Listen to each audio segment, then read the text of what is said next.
Bismillahirrahmanirrahim. Assalamualaikum warahmatullahi wabarakatuh.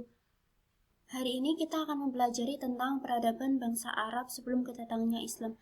Jadi, masyarakat Arab pra-Islam itu seperti apa, kemudian pemerintahannya, kemudian agamanya. Nah, langsung saja ya kita mempelajarinya. Nah, ini terdapat 4 kolom. Pertama yaitu masyarakat Arab pra-Islam, kemudian adat kebiasaan, ketiga pemerintahan, keempat keagamaan. Nah, ngomong-ngomong tentang masyarakat Arab pra-Islam itu, pada waktu dulu itu kepemimpinan dunia mengalami kekosongan dan penyimpangan dari ajaran Islam.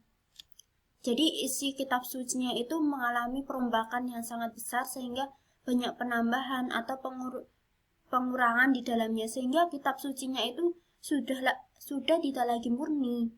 Kemudian datanglah Nabi Muhammad untuk menyampaikan amanah yang diberikan oleh Allah Subhanahu wa taala.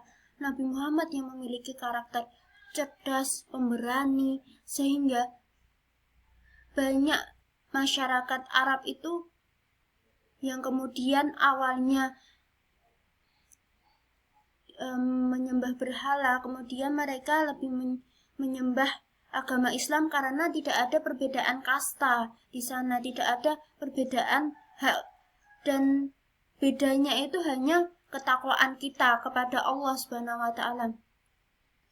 Dan pada waktu itu turun agama Islam itu di wilayah yang sangat strategis, yaitu wilayah Arabia atau yang disebut dengan Semenanjung Arab.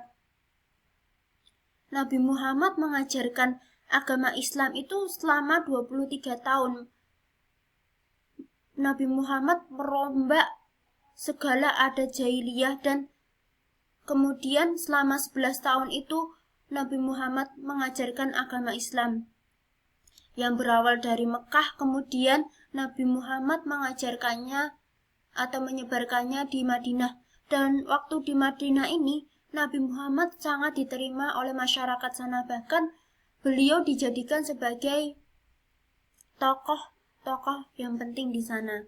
Kemudian Jazirah Arab itu adalah jazirah yang dikenal dengan di mana Islam lahir, di mana letaknya itu di perbatasan Laut Merah yang berada di sebelah barat, kemudian di selatan Laut Hindia, dan di sebelah timur Teluk Arab, dan di sebelah utara Irak dan Syria, dan dibagi menjadi 2 wilayah. Yang pertama yaitu wilayah tengah yang terdiri dari gurun dan bukit pasir, sehingga mereka lebih memilih untuk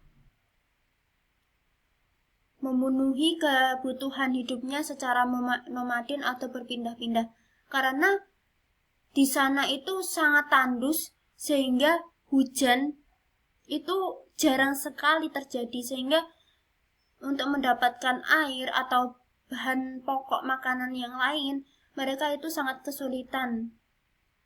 Untuk memberi makan ternak, memberi makan unta itu juga sangat kesulitan, maka mereka hidup secara nomaden untuk menyambung kehidupannya di sana.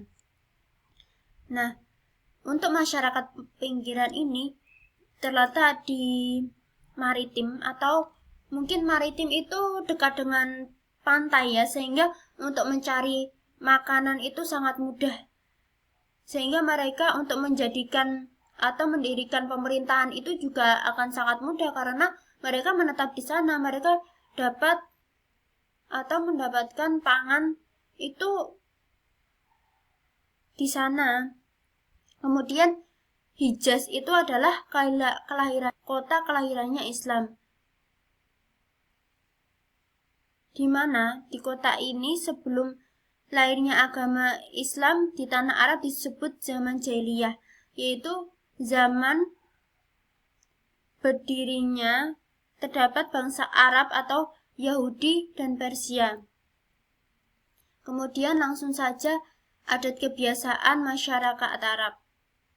Nah, adat kebiasaan masyarakat Arab pada waktu dulu itu mereka sangat mencintai kabilah-kabilahnya. Itu dilihat dari jamuannya. Jadi mereka melakukan jamuan-jamuan yang sangat spesial. untuk menyambut kabilah-kabilah yang berada di sana.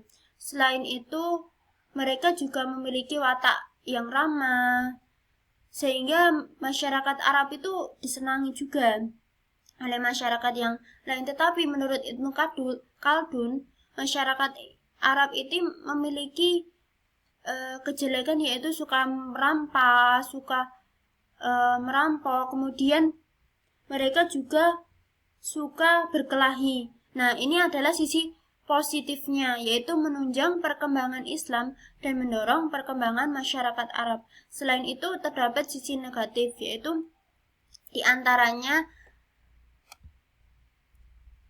memandang rendah derajat manusia, membunuh bayi perempuan. Jadi pada waktu itu, bayi yang lahir, ketika itu perempuan, mereka langsung mengubur bayi perempuan tersebut karena mereka berpikir bahwa bayi itu tidak akan berguna nantinya, bahkan akan menimbulkan aib bagi yang akan melahirkan anak perempuan itu sendiri.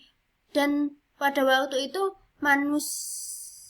wanita diperjualbelikan, sehingga pada waktu itu derajat wanita itu sangat dipandang rendah sekali. Kemudian mereka juga suka minum khamar, berjudi, mencuri, merampok, dan menghalalkan segala cara untuk mewujudkan keinginannya. Mereka juga suka menyembah berhala, diantaranya Hubal, Lata, Uzza, dan Manah. Pada waktu itu banyak sekali berhala, yaitu sekitar kurang lebih 350 berhala, sehingga Masya Allah banyak sekali ya. Dan perjuangan Nabi Muhammad pada waktu itu sangat keras sekali untuk menghilangkan jahiliyah di antara mereka. Mereka juga suka peperangan. Nah, sekarang kita mempelajari tentang pemerintahannya. Pada waktu itu kepemimpinan diketuai oleh Syekh sebagai pemegang kekuasaan tertinggi dalam lingkungan kabilah. Selain itu, terdapat juga hakim yang mengadili atau hakim yang seperti kita lihat di sini, yaitu pemerintahan di sini kan terdapat hakim yang mengadili keadilan. Kemudian terdapat kabilah-kabilah, yaitu kabilah Al-Hijabah. Kabilah Al-Hijabah ini berfungsi atau bertugas untuk mengurusi Mekah, menjaga, kemudian membuka dan menutup Mekah. Kemudian terdapat kabilah Ad-Da'wah. Kabilah Ad-Da'wah adalah suatu